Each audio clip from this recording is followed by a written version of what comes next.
जी good morning everyone. पिछले class में हमको जहाँ तक याद है हम लोग फॉरेस्ट रिसोर्सेज को लेके डिस्कस कर रहे थे। हाँ, so in the last class we were discussing about forest resources. So in this class we will begin our discussion first with forest conservation, and then we will move on to water resources. So at the beginning itself, write down a question. Write down a question, all of you. Suggest some strategies. Suggest some strategies for for forest conservation. Suggest some strategies for forest conservation. मतलब हमारे जो one संसाधन है उसके संरक्षण के लिए कुछ स्टेप्स, कुछ स्ट्रेटजीज हमको डिस्कस करना है। ठीक है, so this can be a 5 mark question और this can also be a 10 mark question. Now, as far as the first step towards forest conservation is concerned, we will talk about. Now, see, uh, we cannot completely stop deforestation. Complete stoppage of deforestation is not possible, but for better forest management and for better forest conservation, we will be cutting down only selected species of trees. So the first step towards forest conservation is the cutting or felling of only a few selected species of trees. So that means we will be cutting down those trees which are industrially needed. Otherwise, the trees which are not in demand in terms of industries, those trees will not be cut down.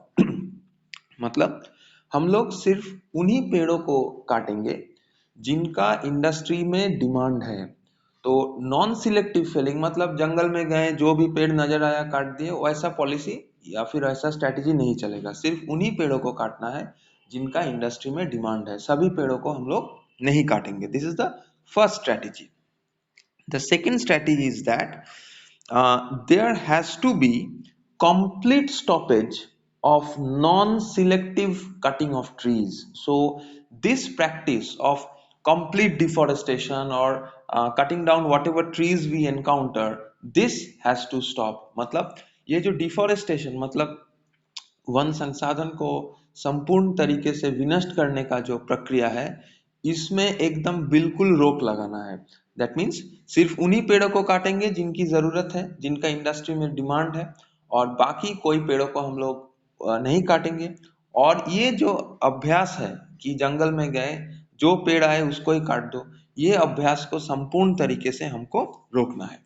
Now, the third strategy is that we have to make more investments on wood and alternatives to timber. We have to make more investment on wood and timber alternatives. That means, now if you think of the furniture industry, the furniture industry is pretty much dependent on the wood or the timber that we obtain from forest. But in the modern days, if you think, furnitures are also made up of iron and steel.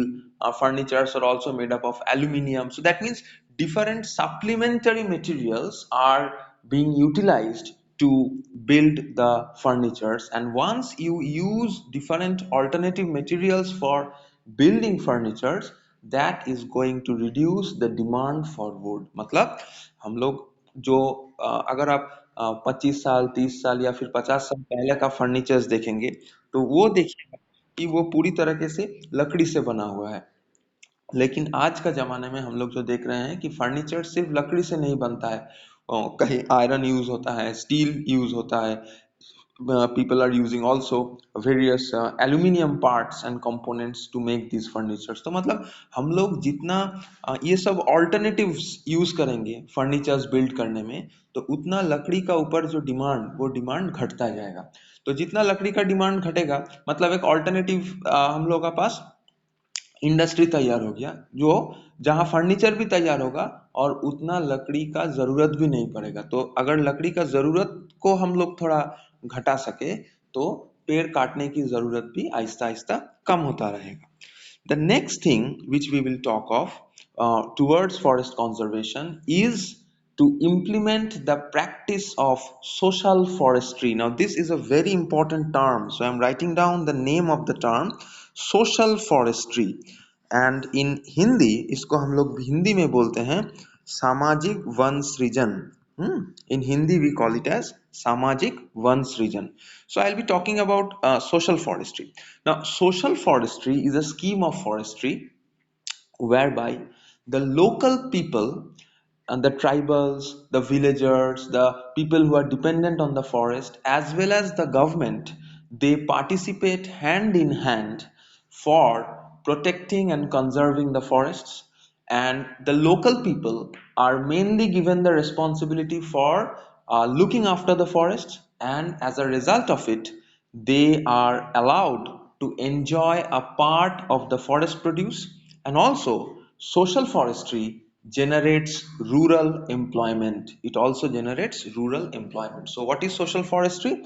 Social forestry is a very modern scheme of forest management that is commonly practiced in India, where the government sector as well as the non-government sector, that is the local people, the tribals, the villagers living in and around the forest, they participate hand in hand towards forest conservation and management. The local people are mainly given the responsibility or assigned the responsibility of looking after the forest, conserving the forest, to protect the forest, and as a result, they enjoy a part of the forest produce. And also, it generates rural employment because it is the locals who will be employed to look after the forest. So in this way, in this practice, that is what we call as participatory forest management. So this practice of participatory forest management goes a long way towards conservation of forest. मतलब जिसको हम लोग सामाजिक one सृजन या फिर social forestry कह रहे हैं, उसमें गवर्नमेंट और वहाँ का जो लोकल रहने वाले हैं, जो आदिवासी हैं, जो गांव के रहने वाले हैं, जो जंगल के ऊपर सीधी तरीके से निर्भरशील हैं, इन दोनों को हाथ में हाथ मिला के, हैंड इन हैंड, हाथ में हाथ मिला के जंगल का या फिर वन भूमि का संरक्षण में काम करना है. तो मतलब जो लोकल पीपल हैं, जो ट्राइबल्स हैं, आदिवासी हैं, उन्हीं को उस जंगल की संरक्षण के काम में लगाया जाता है. तो इसमें दोनों सुविधा उनको मिलता है. एक, जंगल से जो प्रोडक्ट्स आते हैं जैसे सूखा लकड़ी, सूखा पत्ता, कुछ फल इत्यादि, ये सब जो प्रोडक्ट्स हैं, ये सब प्रोडक्ट्स का एक भाग वो लोकल पीपल एंजॉय करते हैं. और क्योंकि उन्हीं को काम में लगाया जाता है, मतलब ये रूरल एम्प्लॉयमेंट जनरेट करता है, मतलब ग्रामीण इलाकों में ये एक रोजगार करने की जगह है. हाँ, अगर उस ग्रामीण इलाका में जंगल हो तो. So this is what we call as social forestry, where both the government as well as the locals participate towards forest conservation. And because the government and the locals, they are participating in this process of forest management, it is also called as participatory forest management. I'm writing the term.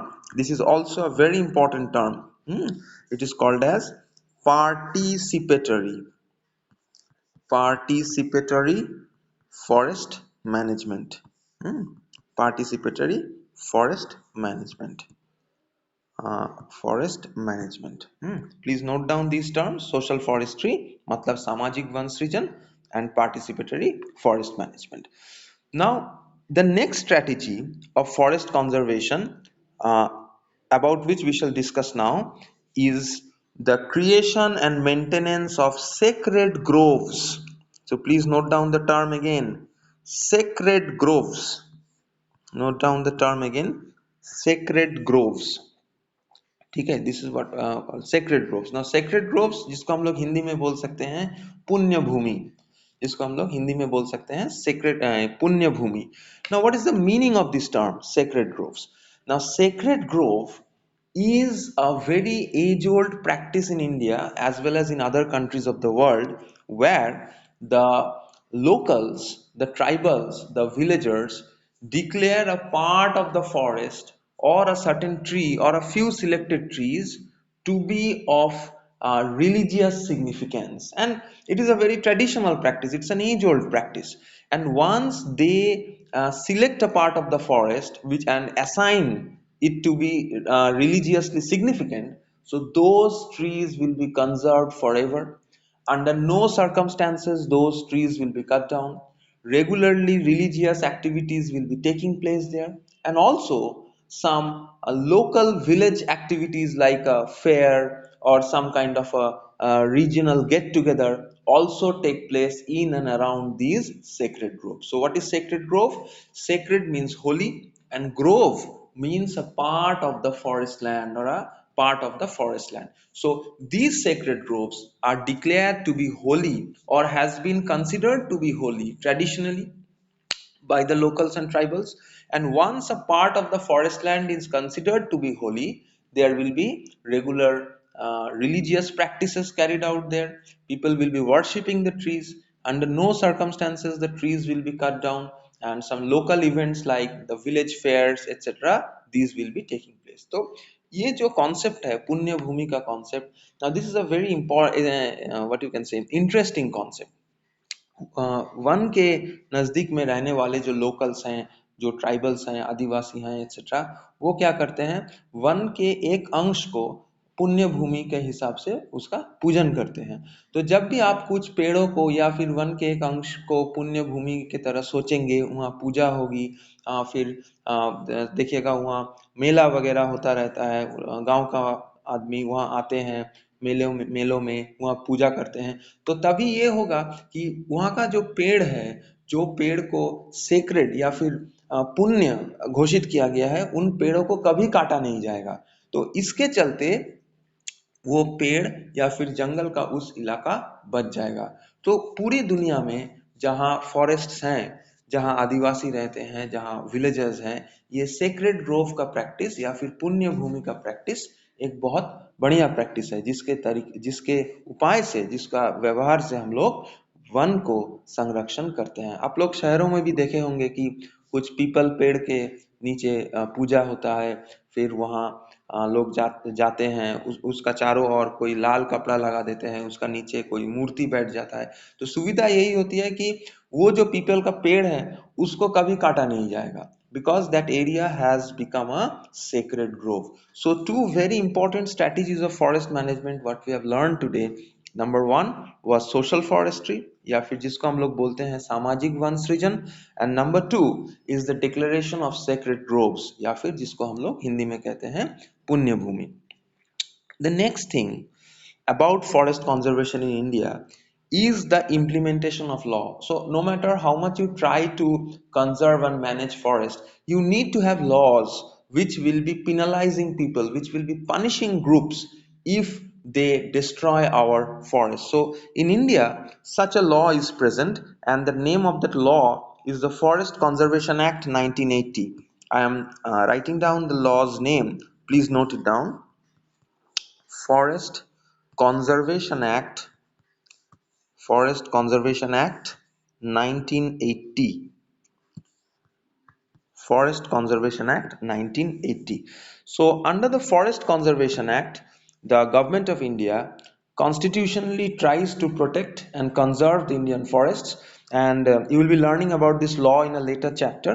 But for the time being, just remember that the implementation of this Forest Conservation Act in 1980 has prevented or prevents the conservation of our, I mean to say, prevents the conversion of our forest lands for non-forest purposes. So non-forest purposes means agricultural purpose, developmental purpose. So under the Forest Conservation Act, you cannot convert our forest lands for non forest purposes. मतलब ये जो one संरक्षण कानून है 1980 में इसको लागू किया गया था, इसके मतलब अंतर्गत आप हमारे देश की कोई भी वन भूमि को दूसरा पर्पस में काम नहीं लगा पाएंगे। मतलब अगर जो भूमि जहाँ पे वन है, अरण्य है, उस वन भूमि को सिर्फ वन के काम में ही लगाना है। अगर वहाँ पेड़ काटते हैं तो वहाँ पेड़ लगा के फिर वन ही निर्माण करना है। मतलब उसको काट के आप खेती का काम में नहीं लगा पाएंगे, वहाँ सड़कें नहीं बना पाएंगे। So this is a very important act in our country which prevents the conversion of forest lands for non-forest purposes. And lastly, and very importantly, to conserve the forests of our country, we need to spread awareness. Now, awareness is a very important tool for any kind of resource conservation and management. So by making people aware about the importance of forests, about the products that we get from forests, why do we need to conserve this forest, we can definitely achieve what we can say better forest conservation. तो awareness मतलब जानकारी बांटना।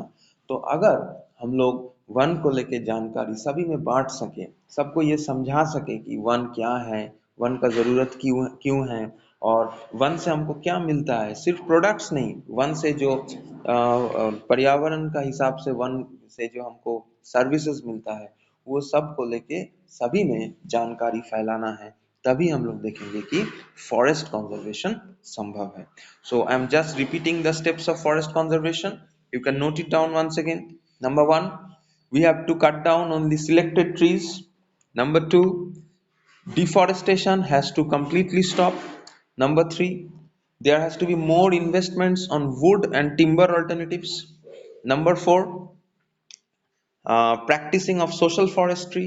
Number five, declaration and maintenance of sacred groves. Number six, implementation of the Forest Conservation Act 1980. Number seven, spreading awareness among the people, among the masses. So these are a few strategies towards forest management. Okay. Now just write down another question. Write down another question. Write short notes on Write short notes on number A, social forestry. Write short notes on number A, social forestry. Number B, sacred groves. Number A, social forestry. Number B, sacred groves. ये जो टिप्पणी आप लिखेंगे सामाजिक one सृजन और पुण्य भूमि पर, ये 5 मार्क्स का हो सकता है. So these short notes will definitely carry about 5 marks. So you have to prepare them for your examination purposes. Okay.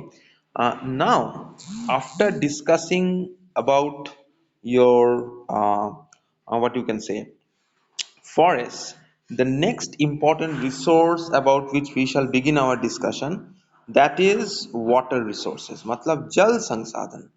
Now we shall begin our discussion with water resources. That is jal संसाधन. Okay. So let us begin our discussion with water. Now see, water is a very precious resource. जल एक बहुत ही महत्वपूर्ण संसाधन है दुनिया में जीवित रहने के लिए. तो ऐसा कोई प्राणी दुनिया में है नहीं जो जल का ऊपर डायरेक्टली और इनडायरेक्टली निर्भरशील नहीं है.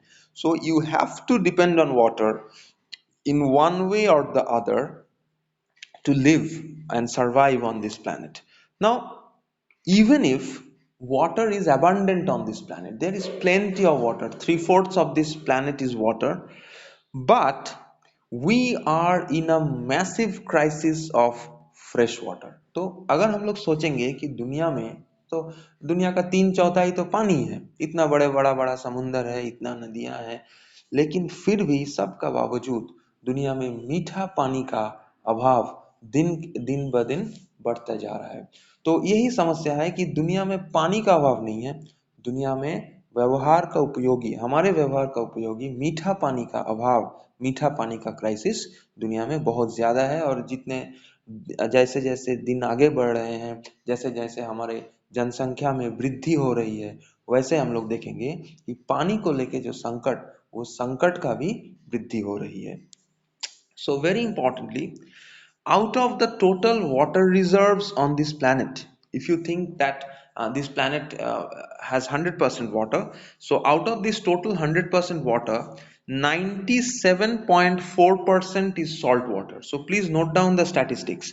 97.4% is salt water, and about 2.6% is fresh water. So I'm repeating the statistics once again. Out of the total amount of water, 97.4% is salt water, and only about 2.6% is your fresh water. So मतलब दुनिया में जितनी पानी है उनमें से 97.6% आपका खड़ा पानी है, जो पानी में नमक मिला हुआ है, जो पानी हमारे व्यवहार के उपयोगी नहीं है. लेकिन सिर्फ 2.6% हमारे पास मीठा पानी है, जो पानी हमारे व्यवहार का उपयोगी है। Now see, the problem is, even if we have 2.6% fresh water, but this entire 2.6% fresh water is not completely available to us. Out of this 2.6% fresh water, a massive percentage of it is locked in the polar ice caps, in the glaciers present in the mountain tops in the form of snow. So if we take it very statistically, only 0.6% fresh water is readily available to us. So 97.4% salt water, 2.6% fresh water. Out of this 2.6%, only 0.6% is readily available fresh water. Rest of it is trapped as ice and glaciers in the form of snow, etc. मतलब ये जो 2.6% जो fresh water मीठा पानी हमारे पास है, ये पानी काफी है, ये हमारे सारे जल की संकट को दूर कर सकते हैं। लेकिन इन 2.6% पानी का एक बहुत बड़ा अंश आपका बर्फ होके जमा हुआ है पहाड़ों के ऊपर, पोलर एरियाज में। तो मतलब सिर्फ 0.6% मीठा पानी हमारे पास अवेलेबल है। So we have only about 0.6% fresh water which is available. So now the question is, where is this fresh water present? This fresh water may be present on the surface. ये जमीन का ऊपरी भाग में ये मीठा पानी रह सकता है, जैसे नदियों में, तालाब में। It may be present in rivers and lakes and ponds and tanks, etc. Or it may also be present as groundwater. तो ये पानी जमीन का ऊपरी भाग में भी रह सकता है या फिर जमीन का निचली भाग में, जिसको हम लोग इंग्लिश में ग्राउंड वाटर कहते हैं। So now let us begin our discussion with these what you can say, so groundwater as well as surface water. Now see, we are discussing water as a resource. हम लोग पानी को एक संसाधन के रूप में, संसाधन के आकार में सोच के हम उसको आलोचना कर रहे हैं। And the present world is facing tremendous fresh water crisis. तो लगभग 2024 तक, bye 2024, 2/3 of the global people are going to be suffering from water crisis. So मतलब 2024 तक दुनिया का 2/3 जनसंख्या जल संकट के जल संकट में आ जाएंगे। तो ये जो जल संकट है, ये याद रखना है कि ये मीठा पानी का संकट है, ये खारा पानी का संकट नहीं है। And we are dependent on fresh water, हम लोग मीठा पानी का ऊपर ही निर्भरशील है। तो अब हम लोग देखते हैं कि ये जो पानी हम लोग जमीन से, नदियों से लेते हैं, टैंक से लेते हैं, तालाब से लेते हैं, जमीन का निचले भाग से लेते हैं, इस पानी को हम लोग कौन कौन सेक्टर्स में काम में लगाते हैं। Now this water that we uptake from the rivers, the ponds, lakes, even from underground sources, these waters we uptake from these various sources is used in the industrial sector, it is used in the domestic sector, it is used for commercial purposes, etc. So ये जो पानी हम लोग उठाते हैं, इसको हम लोग इंडस्ट्री में काम में लगाते हैं, हमारे जो घरेलू काम है उनमें लगाते हैं, या फिर हमारे जो खेती का काम है उनमें भी लगाते हैं। Now on a global scale, if we look into the global scale, the global average says that 70% of the water withdrawn is used for agricultural purposes. तो मतलब पूरी दुनिया के हिसाब से दुनिया में भी जितनी पानी हम लोग जमीन से उठाते हैं, नदियों से, तालाबों से, जमीन का निचली भाग से, उसका लगभग 70%, 70% हम लोग एग्रीकल्चरल सेक्टर में, खेती का काम में लगाते हैं। क्योंकि खेती का काम पानी का अलावा संभव है ही नहीं, और अगर खेती का काम ठीक से नहीं चलेगा तो खाने का संकट पूरी दुनिया में छा जाएंगे। तो global average says that 70% of the water withdrawn is used in the agricultural sector. But in India, which is predominantly an agricultural economy. We say it's an agro economy, agricultural economy as far as India is concerned. So in India, 93% of the water is used in the agricultural sector. So Hindustan जिसका अर्थव्यवस्था ज्यादातर खेती का ऊपर, कृषि का ऊपर निर्भरशील है, तो ऐसे देश में हम लोग देखेंगे कि जितना भी पानी हम लोग उठाते हैं, इस्तेमाल करते हैं, उसका लगभग 93% हम लोग कृषि का काम में लगाते हैं, खेती का काम में लगाते हैं. Now, if you look into the what you can say industrial sector, if you look into the industrial sector, as far as the global average is concerned, it says that 25% of the global water which is withdrawn is used in the industrial sector. So that means the industrial sector uses almost one fourth of the global withdrawn water. तो industries जहाँ तरह तरह की products manufactured होते हैं, क्योंकि वहाँ भी पानी का ज़रूरत है, तो इंडस्ट्रीज दुनिया में जितना पानी हम लोग उठाते हैं उनका लगभग एक चौथाई इस्तेमाल करते हैं. तो मतलब दुनिया में जितना पानी हम उठाते हैं उसका 70% खेती का काम में, और मोटा मोटी पकड़ लीजिए 25%, 25% इंडस्ट्रीज में, और अराउंड 5% घरेलू काम में लगता है. घरेलू काम जैसे पानी का पीना, drinking water, using it for washing purposes, washing our clothes, washing our utensils, धोने का काम में बर्तन धोना, कपड़ा धोना, या फिर using it in the laboratory purposes, जो बाथरूम का काम में, लेवोरेटरी का काम में जो पानी इस्तेमाल होता है, तो वो पूरा दुनिया का हिसाब में लगभग 5%. सो in this way, we are utilizing water. Now, let us begin our discussion with groundwater. But prior to that, write down a question. Write down a question. Discuss, discuss water as a resource. Now, this can be a 5 mark or a 10 mark question. Discuss water as a resource. This can be a 5 mark or a 10 mark question. सो मतलब पानी को एक संसाधन के रूप में आलोचना कीजिए. Now this can be at 5 mark और 10 मार्क क्वेश्चन. ठीक है, okay. Now let us begin our discussion with ground water. We will begin our discussion with groundwater. So please note down the name of the topic, groundwater. Note down the name of the topic, groundwater. Now, groundwater is the fresh water that we get from below the surface of the earth or from below the ground. So, groundwater is the fresh water that we get from below the surface or from below the ground. And remember, if you think of the global water resources, only 0.59%, I am repeating the percentage, only 0.59% is groundwater. So what is groundwater? Groundwater is the fresh water that we obtain from below the earth's surface or from below the ground. And how much of it is available? Only in terms of percentage, only 0.59% of the total global water resources is groundwater. तो ground water मतलब जमीन के निचले भाग में जो पानी का उपस्थिति है, मीठा पानी का, उसी को हम लोग बोलते हैं ग्राउंड वाटर. और दुनिया में जितने भी पानी के संसाधन है उसका सिर्फ 0.59% ही ग्राउंड वाटर है. मतलब ओनली 0.59% ग्राउंड वाटर है.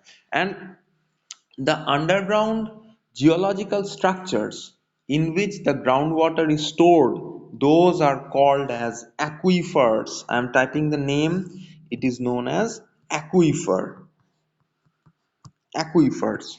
So what are aquifers? Aquifers are underground geological structures which store and transmit groundwater. So if you say, sir, where under the ground is the groundwater stored? So we will say that under the ground or below the groundwater store is stored in specific geological structures which we call as aquifer. तो aquifer जमीन का निचली भाग में एक ऐसा प्राकृतिक गठन है जिसमें जमीन के निचले भाग में जो पानी है उसको स्टोर किया जाता है। ये एक प्राकृतिक उपाय है, इसमें ये हम लोग बनाते नहीं हैं। प्रकृति में ही एक्वीफर का निर्माण होता है और इस प्रकृति द्वारा निर्मित स्ट्रक्चर में जमीन का निचले भाग में पानी मिलता है। तो एक्वीफर क्या है? एक्वीफर एक नेचुरल, एक प्राकृतिक स्ट्रक्चर है जो जमीन का निचली भाग में मिलता है और इन्हीं एक्वीफर्स में ग्राउंड वाटर या फिर जमीन का निचली भाग में जो मीठा पानी है वो मिलता है।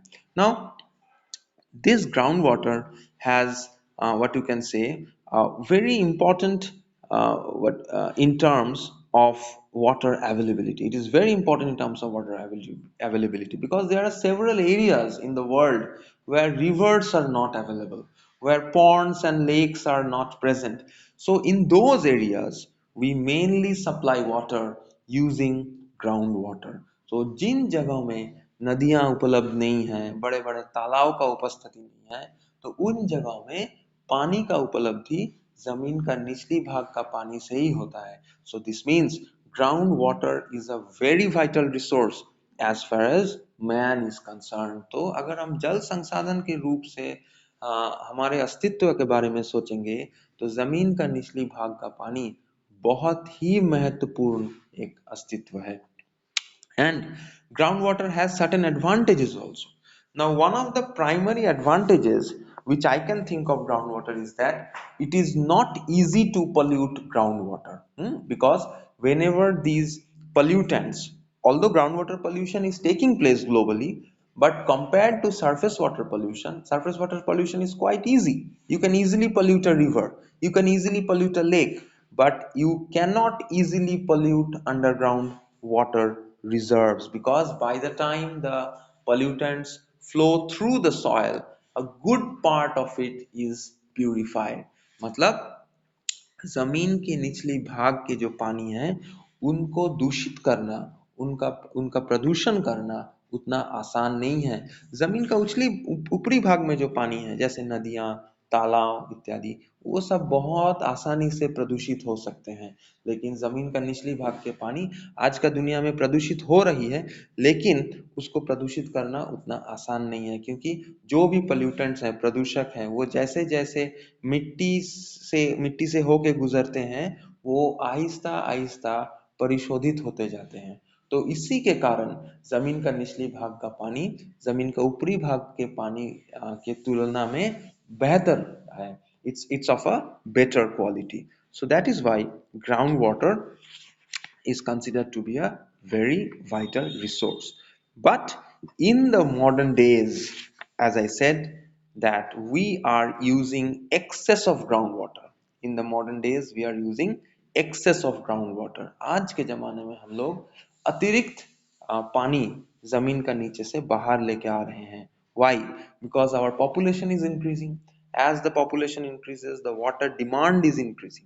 So we are being forced to draw out more and more water. इसी के कारण हम लोग जमीन का निचली भाग से और पानी बाहर लेके आ रहे हैं, क्योंकि हमारी जनसंख्या वो बढ़ रही है और जितना जनसंख्या बढ़ेगी उतना ही आपका मतलब पानी का डिमांड, पानी का जुगाड़ हमको ज्यादा बढ़ाना है। उसी के कारण हम लोग जमीन का निचली भाग से और पानी बाहर लेके आ रहे हैं। So this excess use of groundwater has several side effects. So write down a question.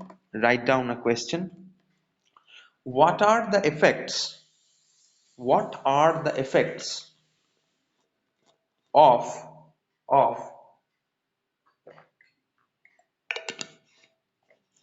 excess usage of groundwater?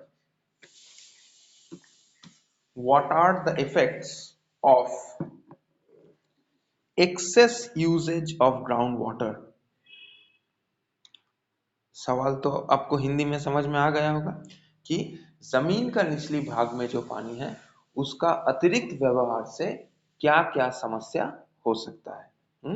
जमीन का निचली भाग में जो पानी है उसका अतिरिक्त व्यवहार से क्या क्या समस्या हो सकता है। So let us discuss what are the effects of excess usage of groundwater.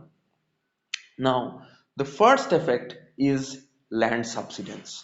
So the first effect of excess usage of groundwater is land subsidence.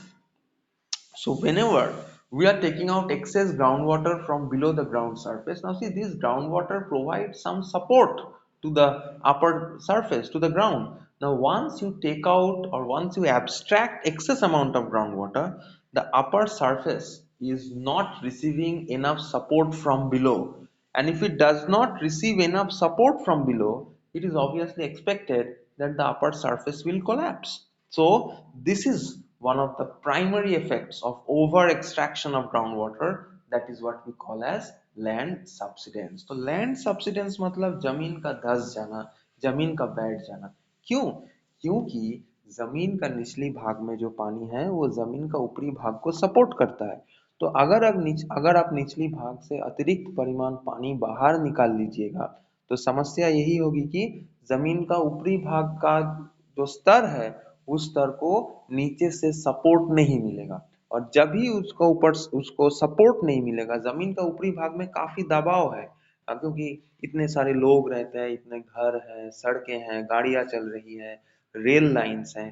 तो अगर जमीन नीचे से सपोर्ट नहीं उसको मिलेगा तो वो जमीन बैठ जाएगा. तो अतिरिक्त परिमाण जमीन का निचली भाग का पानी बाहर निकालने से जमीन बैठ सकता है. So land subsidence is one of the primary effects of excess usage of groundwater.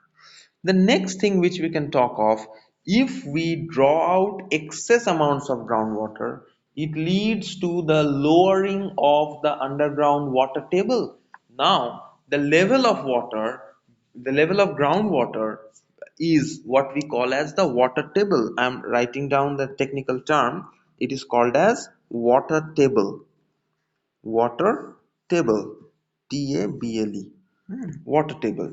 So water table is the level, the uppermost level of the groundwater. So if we take out or if we draw out excess amounts of groundwater, the water table is going to go down and that is going to lead towards water crisis. तो जमीन का निचली भाग जो में जो पानी है उसका जो लेवल, उसका जो एकदम टॉप मोस्ट लेवल, उसी को हम लोग बोलते हैं water table.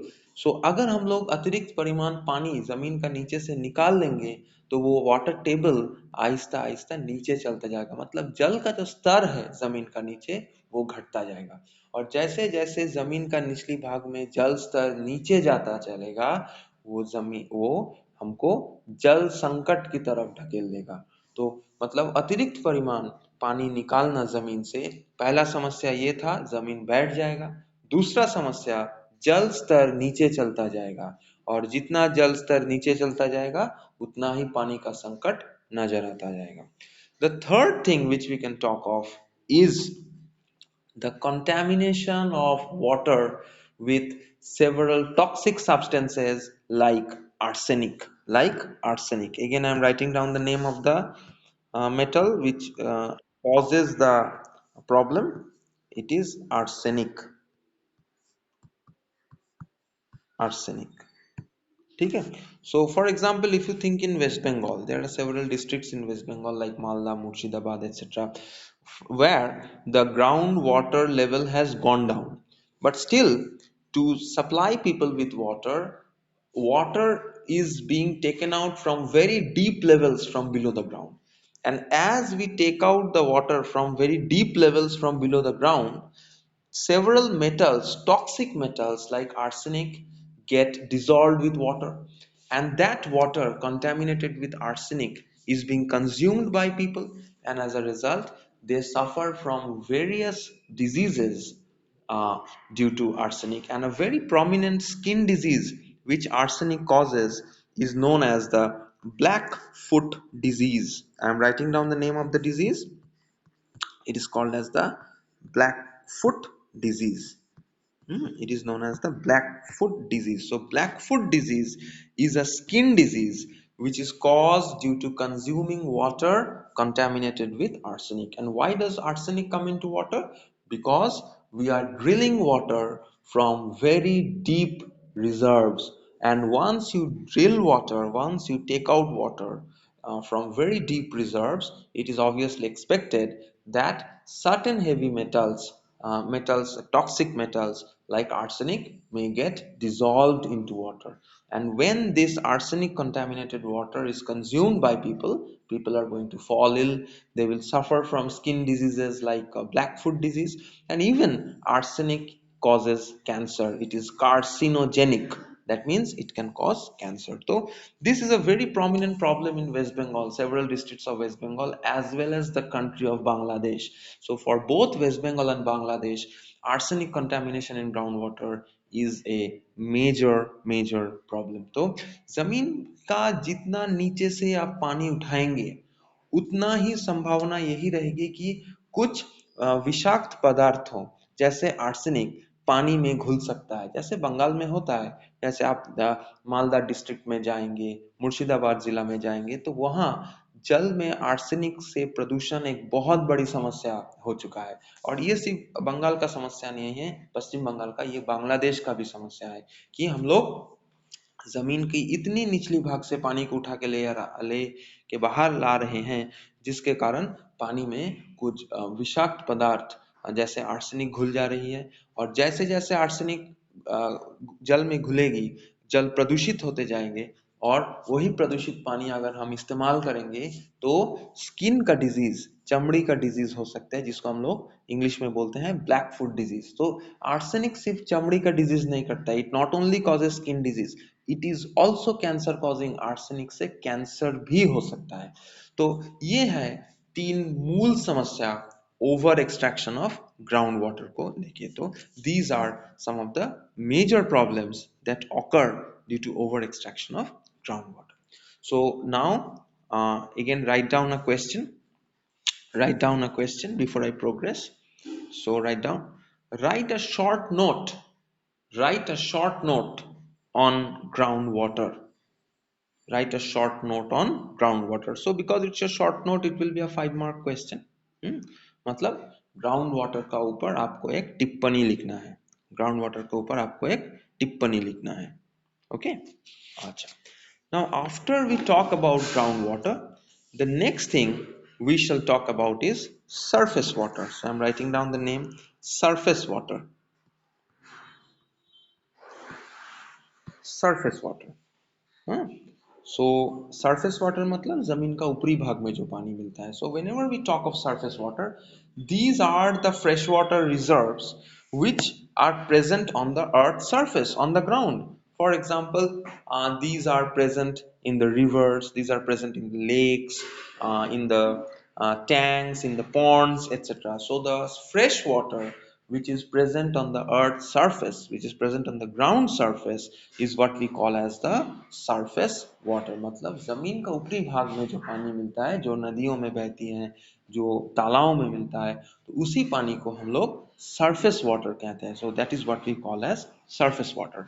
And this surface water also has a tremendous significance as far as our day-to-day lives and as far as our economy is concerned. तो इस surface water का भी हमारे रोज का जीवन में या फिर हमारे अर्थव्यवस्था के हिसाब से बहुत ही एक महत्वपूर्ण संसाधन है. So where are we using the surface water? Now this surface water is largely used in the industries. It is largely used for irrigation purposes. When there is not enough water, we will be supplying water to the fields, agricultural fields. It is used for public water supplies.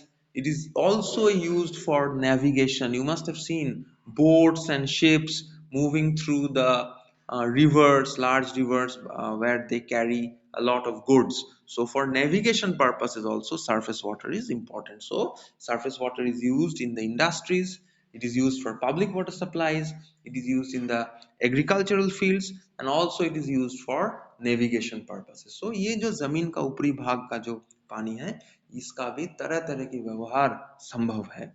तो कौन कौन sectors में हम इसको इस्तेमाल करते हैं?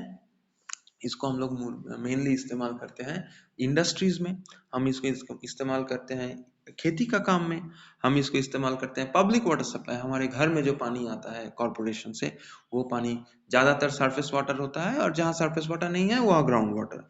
इसका अलावा नेविगेशन मतलब आप देखिएगा कि बड़े बड़े नदियों में जहाज या फिर नौका चलते हैं, जिनके जरिए एक जगह की सामान दूसरी जगह ले जाने की बंदोबस्त होती है। तो ये सब काम में सरफेस वाटर का यूटिलिटी हो रहा है।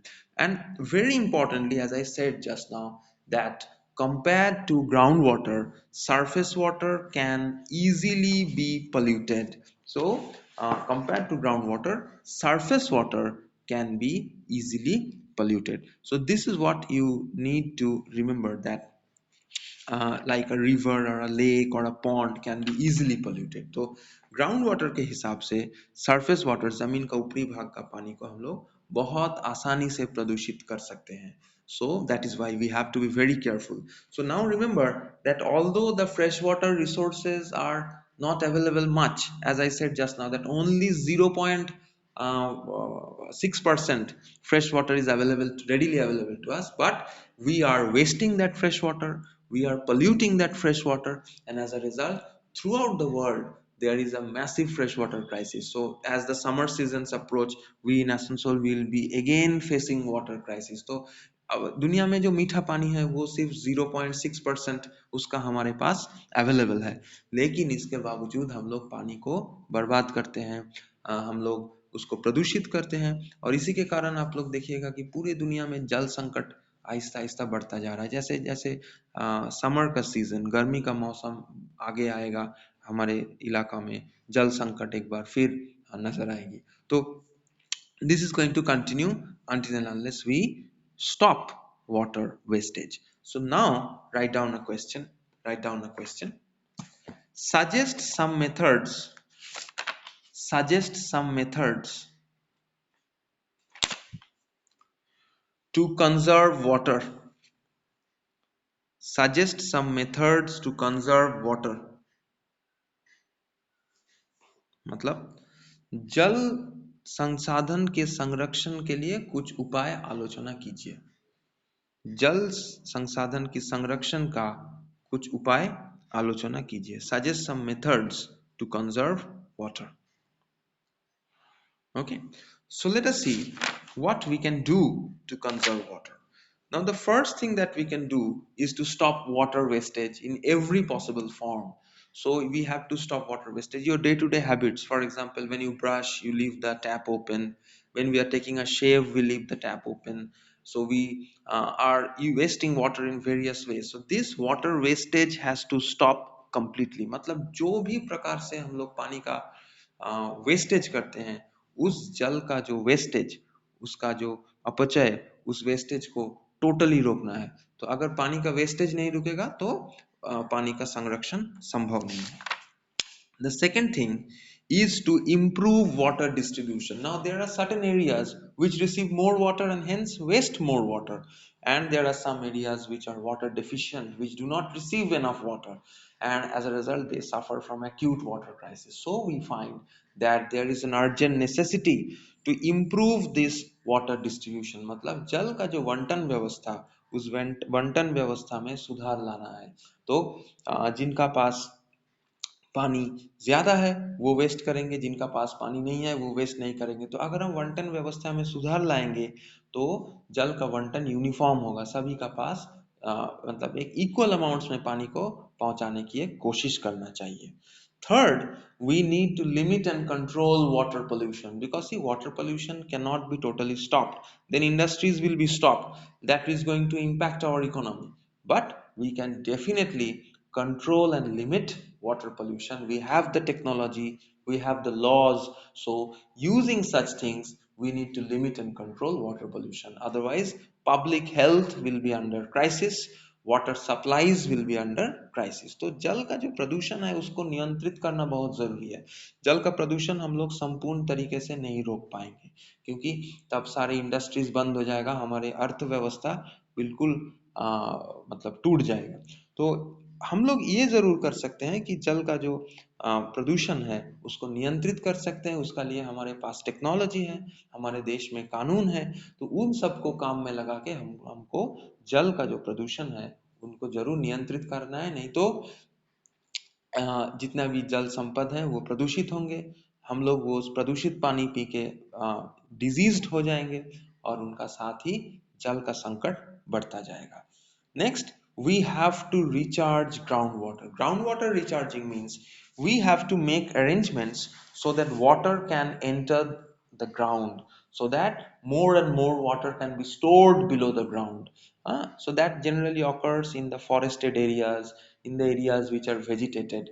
But in the urban areas, it is not possible because these cities, large parts of the cities are made up of cement and concrete, and hence water does not enter the ground.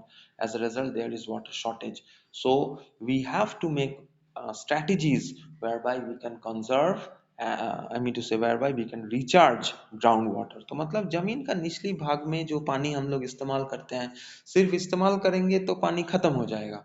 तो इसीलिए पानी का जमीन का निचली भाग का पानी का सिर्फ इस्तेमाल नहीं, पानी को जमीन के निचले भाग में जाने का रास्ता बनाना है। तो शहरों में अगर आप देखिएगा कि चारों ओर कंक्रीट है, पानी जमीन का नीचे घुस नहीं पाता है। तो उसी इलाकों में पानी जमीन का नीचे जा पाएंगे जहाँ फॉरेस्ट्स हैं, जहाँ ग्रासलैंड्स हैं, जहाँ कंक्रीट नहीं है। तो उन्हीं सब जगहों से जमीन का नीचे में हम लोग पानी को पहुंचा सकेंगे। तो अगर जमीन का नीचे में हम लोग पानी को पहुंचा पाएंगे, तभी वहां पानी रहेगा, हम लोग उस पानी को बहुत दिनों तक इस्तेमाल कर पाएंगे और पानी का संकट भी उतना प्रकट नहीं होगा।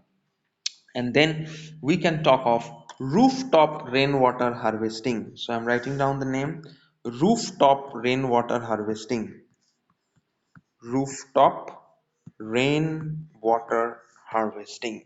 Now this is a very vital technology, rooftop rainwater harvesting, whereby whatever water that falls on our roofs, particularly in the urban areas, we can collect that water through our pipework and store that water in a tank, or we can store that water in our wells, or we can make that water go under the ground. So rooftop rainwater harvesting is a very modern technology of conserving water, whereby whatever water falls on our rooftops, we collect that water and send the water underground or store it in a tank, or allow that water to move into our wells. तो rooftop rain water harvesting एक बहुत आधुनिक प्रयुक्ति है, आधुनिक technology है, जिससे हम लोग जल का संरक्षण कर सकते हैं। जो हमारे छतों में जो पानी गिरती है, उस पानी को हम लोग पाइप के द्वारा कोई टैंक में या फिर जमीन का नीचे ले जा सकते हैं, टैंक में स्टोर कर सकते हैं, या फिर हमारे कुओं में हम लोग उस पानी को रख सकते हैं। घर में जो कुआं है, उस कुआं में पानी को रख सकते हैं। तो ये एक बढ़िया टेक्नोलॉजी है जिसके द्वारा हम लोग पानी के संरक्षण कर सकते हैं। And we also need to implement the Water Prevention and Control of Pollution Act 1974. So I'm writing down the name of the act, the Water Prevention and Control of Pollution Act 1974. Now, this is an act present in our country which aims to prevent and control water pollution and restore the wholesomeness of water.